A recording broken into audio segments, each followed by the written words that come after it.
Bienvenidos, estamos en la redacción de la revista América 21 en Buenos Aires. Ya está en la calle la edición de noviembre, que lleva como título de tapa "Perdió Washington", en referencia a lo que fueron los procesos electorales de Bolivia, de Brasil y de Uruguay. En estos tres casos, tanto en Brasil y en Bolivia, donde fueron reelectos los presidentes, y en Uruguay, donde Tabaré Vázquez marcha con amplia ventaja para la segunda vuelta, las oposiciones de derecha alineadas con Estados Unidos fueron derrotadas. Sin embargo, lejos del triunfalismo, en esta edición de la revista América 21 analizamos en profundidad cada una de estas elecciones y junto al habitual análisis de la noticia de Luis Bilbao quedan planteadas una serie de interrogantes y de temas. Entre ellos, ¿qué etapa se abre ahora en América Latina con los distintos triunfos electorales de octubre? Pero a su vez, ¿qué debilidades tienen estos distintos procesos políticos? ¿Qué estrategias tienen o si carecen de estrategias para afrontar lo que es la actual coyuntura marcada por la crisis capitalista internacional?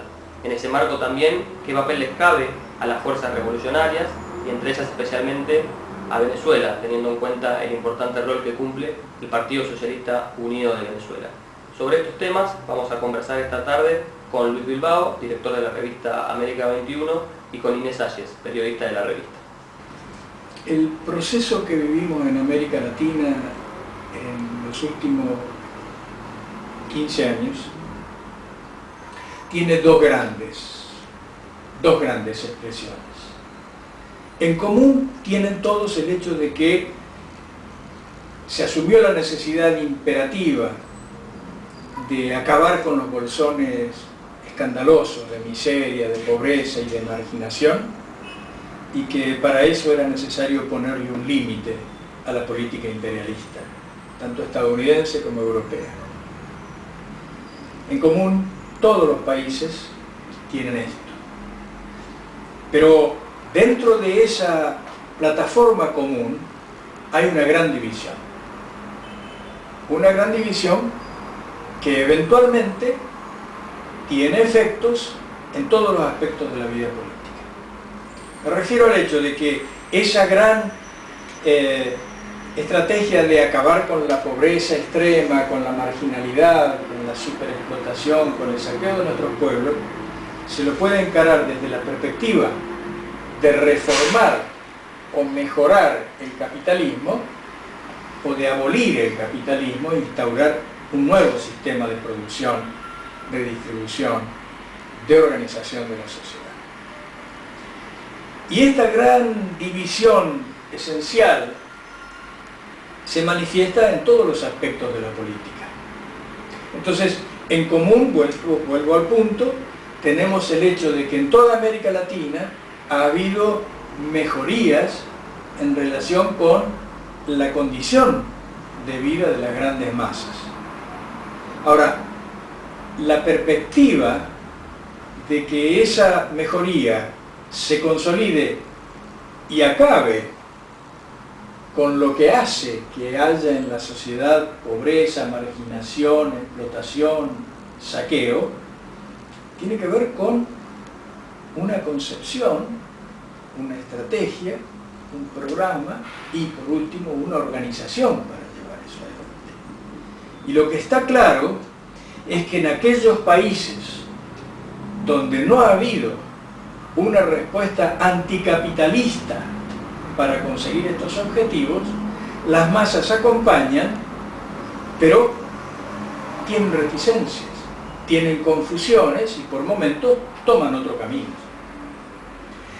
Y esto lo sabe muy bien el imperialismo, lo maneja muy bien, lo articula de una manera perfecta, diría yo, y plantea el problema de que las fuerzas progresistas se han dado en llamar, a mí la palabra me resulta sumamente insuficiente, pero esas fuerzas no tienen la capacidad de convencer a las masas de que esa política que ellos proponen las va a sacar de su situación de sumisión, de marginación. Entonces, sabedor el imperialismo de esta dificultad, intervino sobre ella, trabajó sobre ella de la manera más brutal, campañas de prensa como probablemente no vimos nunca, manipulación de hechos tales como el Campeonato Mundial de Fútbol, incentivación de problemas reales y falsificación de problemas a veces inexistentes para mellar la realidad de estos gobiernos no revolucionarios sino progresistas. Y entonces hubo un momento en el cual pudo pensarse que países de la envergadura de Brasil iban a perder la elección frente a una propuesta abierta, clara, explícitamente socialdemócrata. Esa duda no existía en Bolivia, como no existía incluso en condiciones completamente diferentes en Venezuela. Pero sí existía en Brasil, sí existía en Uruguay y en otros países, como es el caso del nuestro, ya prácticamente todas las fuerzas de la reacción dan por seguro que el próximo gobierno constitucional será un gobierno de la derecha explícita, que sencillamente va a adosar a Argentina al imperialismo. Se van a llevar una sorpresa con toda certeza, no porque vaya a ganar alguna expresión de continuidad, sino porque lo que está debajo es eso que yo llamo las fuerzas telúricas. La lucha de clases, la lucha de los trabajadores, de los campesinos, de los marginalizados y de los estudiantes, es algo que se manifiesta con o sin dirección política clara, o mejor dicho, se manifestó sin políticas claras. No es que eso se puede sostener para siempre. Y en ese sentido, ¿cuáles son los desafíos que enfrentan los organismos de integración regional como UNASUR, la CELAC y en primera medida el ALBA, contra, por ejemplo, la Alianza del Pacífico? Bueno, yo separaría muy claramente el ALBA de los demás organismos. Todos son importantes, todos tienen su lugar, todos significan algún nivel, alguna instancia de unidad y por lo tanto de confrontación con Estados Unidos y con la Unión Europea, en distinto grado. En el caso del ALBA lo hace, como decía antes, desde una perspectiva anticapitalista. Los demás organismos tienen hegemonía de propuestas procapitalistas. Y entonces el problema de estos instrumentos es que la agravación de la crisis económica mundial, que continúa sistemáticamente, por momentos de manera lenta y por momentos de manera acelerada, pero sin parar un instante, lo que hace es poner en evidencia que organismos capitalistas no pueden ser eficientes porque la esencia del capitalismo es la competencia. Y la competencia, tanto más agravada por la crisis, lo que lleva es a la confrontación entre grupos burgueses y entre países. Esas confrontaciones han hecho en el último periodo, por ejemplo, que el Mercosur esté paralizado y que haya voces, no voces explícitamente contrarias a la unificación, sino todo lo contrario. Hay presidentes que dicen el Mercosur está muerto, hay que enterrarlo. No soy yo quien dice eso. Y lo dicen porque hay una base objetiva. Los intereses contrapuestos de las burguesías regionales han frenado al Mercosur, prácticamente lo han dejado en estado de vida latente, pese a los esfuerzos enormes que hace el gobierno venezolano para vivificar esta instancia de unificación. Una cosa análoga pasa con UNASUR, en distinto grado, porque las confrontaciones se condensan particularmente en el caso del Mercosur. Y queda un poco relegado, pero de todas maneras queda relegado tanto la confrontación como el trabajo en común. Y entonces tenemos que objetivos tales como el Banco del Sur no consigue arrancar. Y bueno, esto todavía se hace más gravoso cuando hablamos de la CELAC, que es la instancia mayor.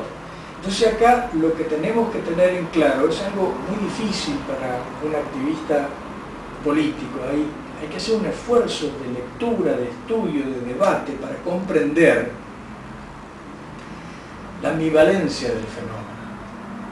Por un lado, estas instancias son formas de distinto grado de frente único antiimperialista y todas deben ser exploradas, y cuando se encuentra la posibilidad de que avancen, pues debe trabajarse sobre ellas y deben ser sostenidas por todas las fuerzas revolucionarias, porque lo que tenemos enfrente es algo muy poderoso. Claro, nosotros decimos, insistimos en que Estados Unidos está en crisis, y está en crisis, es una crisis muy grande. Estamos seguros de que esta crisis es su agonía, pero es la agonía de un monstruo poderosísimo, que puede destruir al mundo con su demencia desatada. Entonces, la posibilidad de frenar esto es la de articular una estrategia múltiple en la cual el frente único antiimperialista es una condición. Y ahí está la posibilidad de existencia de Mercosur, UNASUR, CELAC. Ahora, sin ALBA, es decir, sin la perspectiva para el conjunto de los pueblos de salir del sistema capitalista, estas instancias de unidad que se esfuerzan por sostener al sistema capitalista no van a prosperar. Pero acá volvemos al punto de partida y tenemos que hacer una tajante diferenciación. Que ya no es entre gobiernos de un signo y gobiernos de otro signo, es entre los pueblos de América Latina. Los pueblos de América Latina tienen necesidades objetivas que eventualmente se traducen en voluntad, en política, en acción política, que son independientes de los gobiernos que en determinado momento están al mando.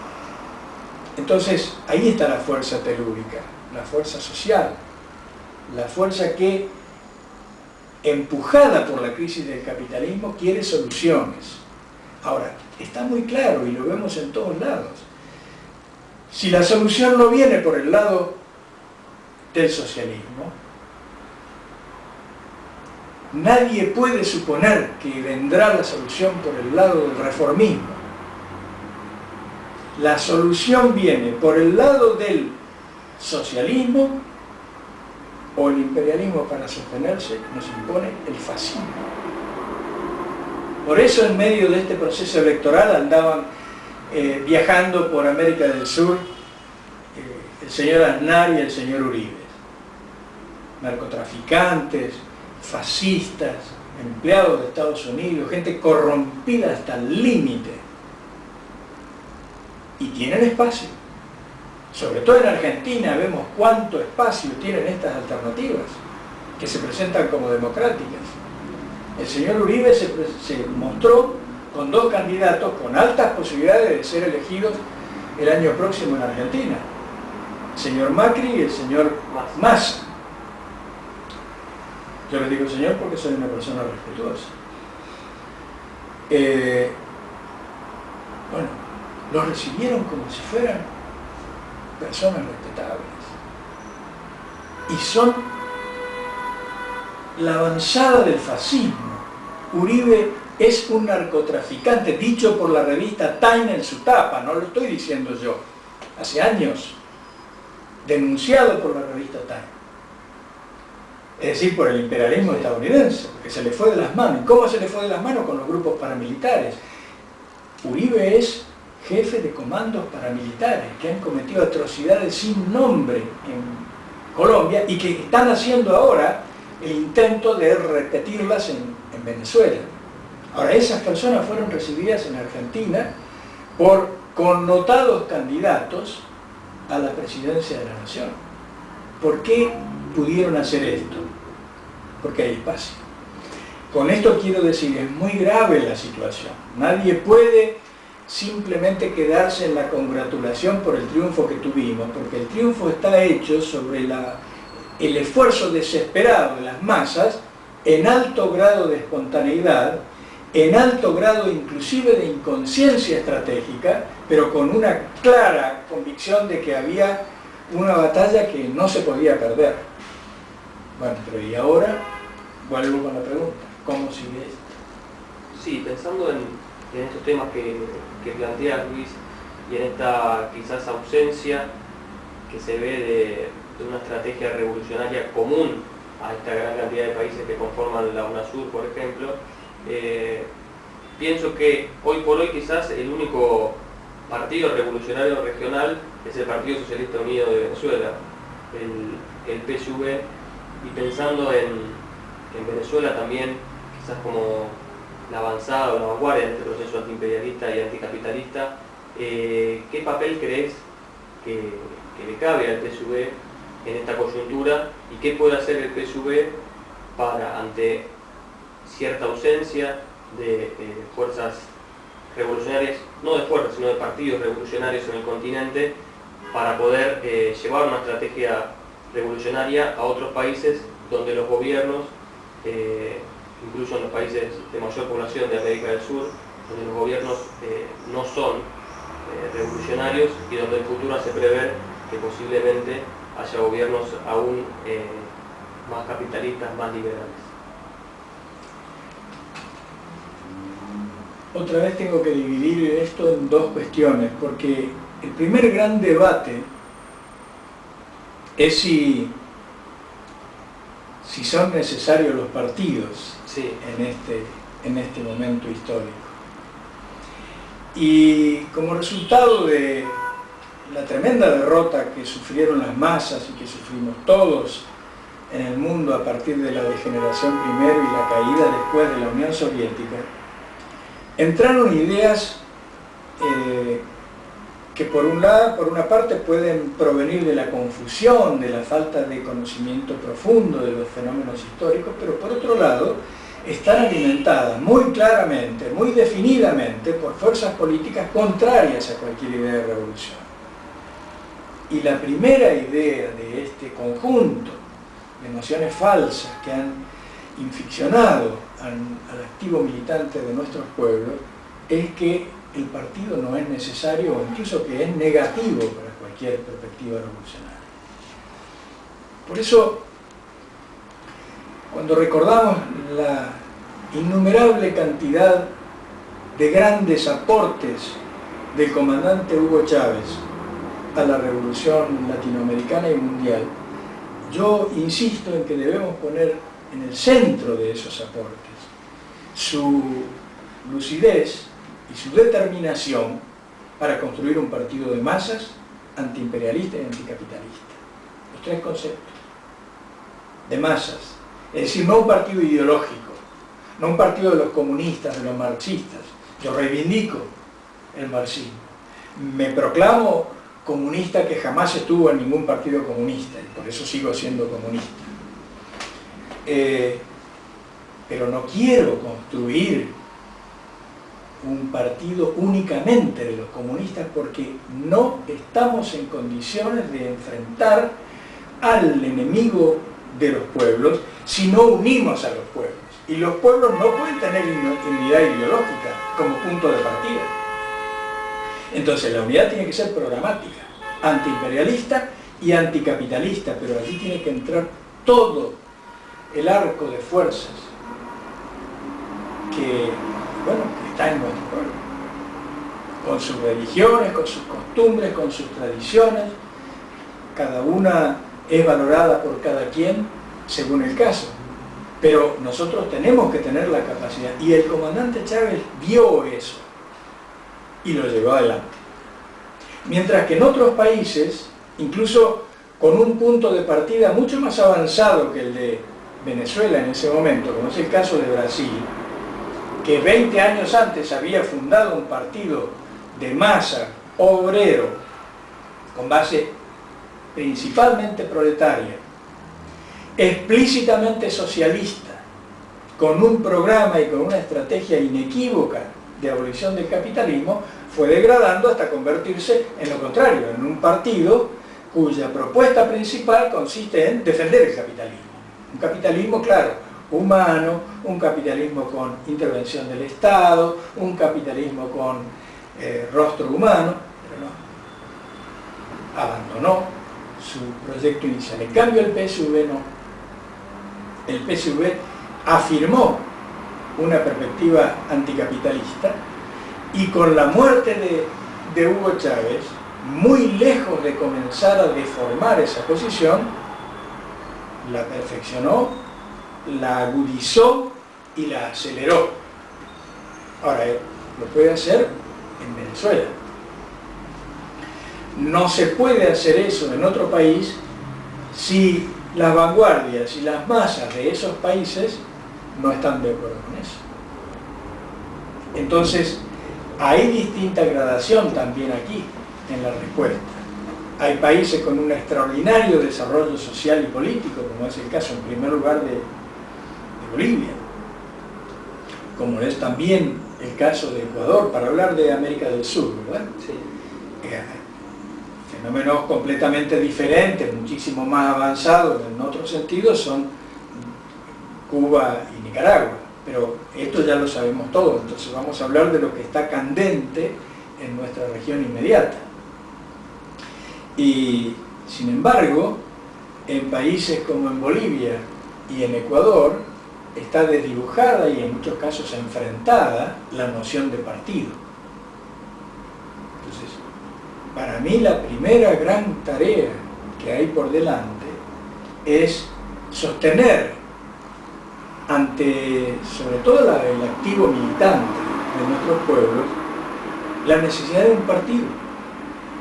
Porque sin partido, es decir, sin organización capaz de actuar de consumo, con todos los derechos de debate democrático cuando se está en debate, en los periodos precongresales, ante algún caso muy particular, pero con la capacidad de actuar como un ejército, quiero subrayar esa palabra, como un ejército frente a la agresión imperialista.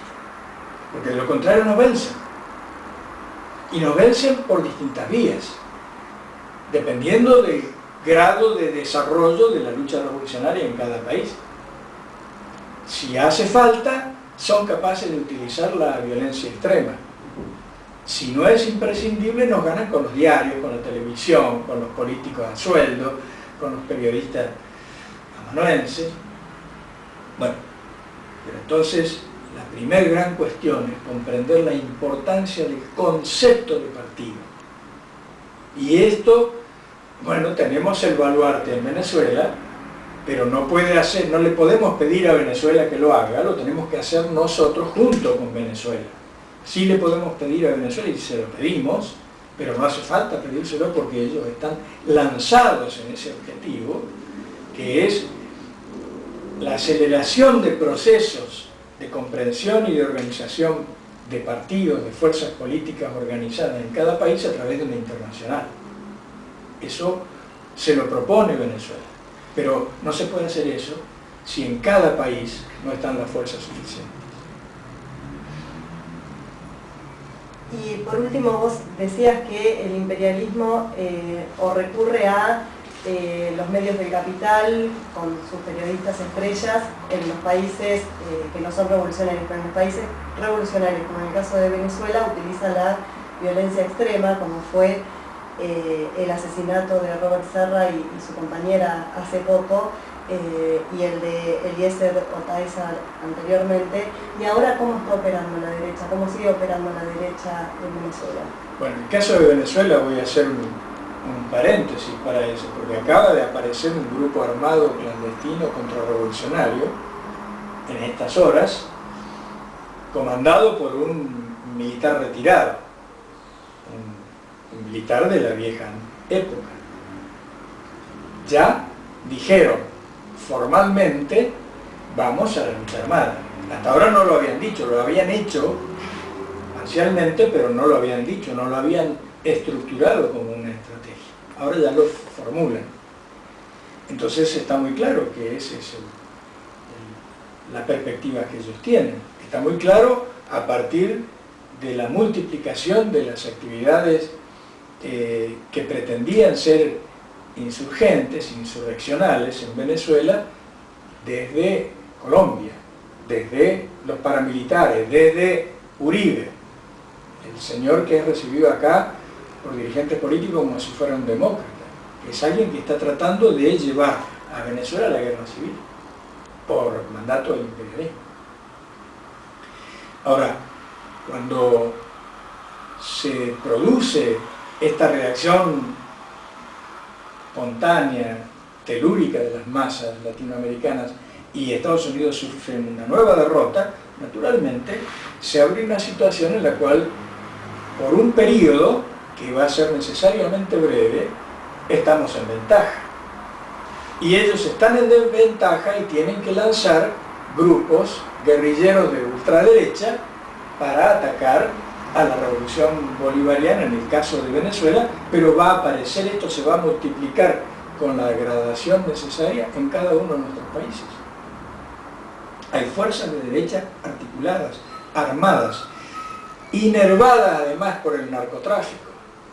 Estados Unidos y la reacción contrarrevolucionaria utiliza el narcotráfico como una fuerza contrarrevolucionaria, tanto para reunir dinero como para armar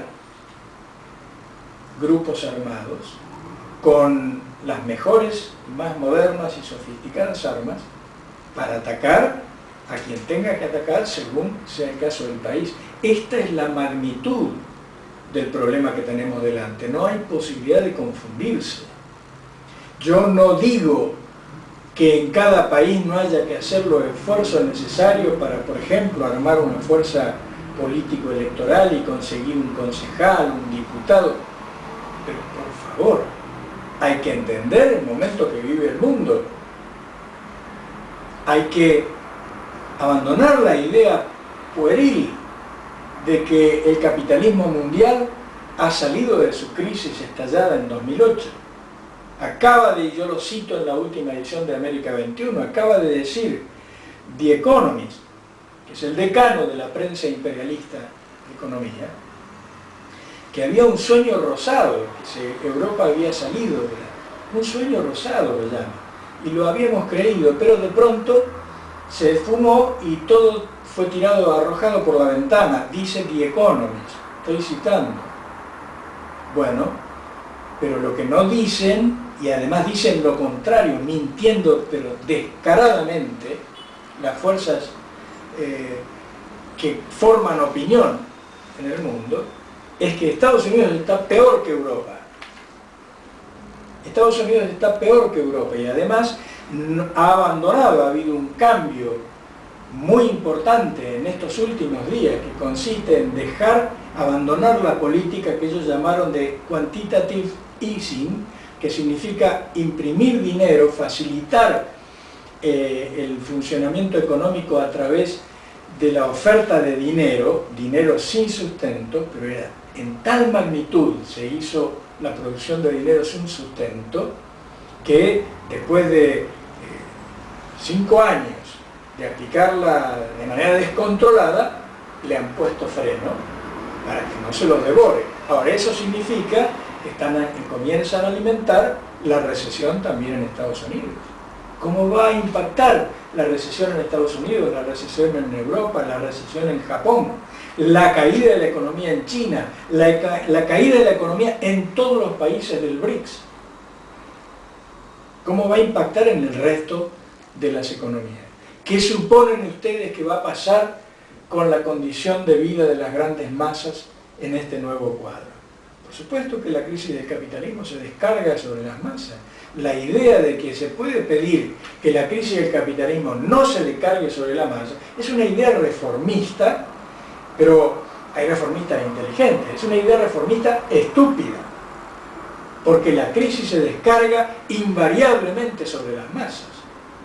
Entonces, el pedido no es que no se descargue sobre las masas, es que la crisis sea enfrentada con la revolución y la abolición del capitalismo, la sustitución del sistema por otro sistema. Si no se hace esto, pues sencillamente las masas van a pagar.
muy simple la opción.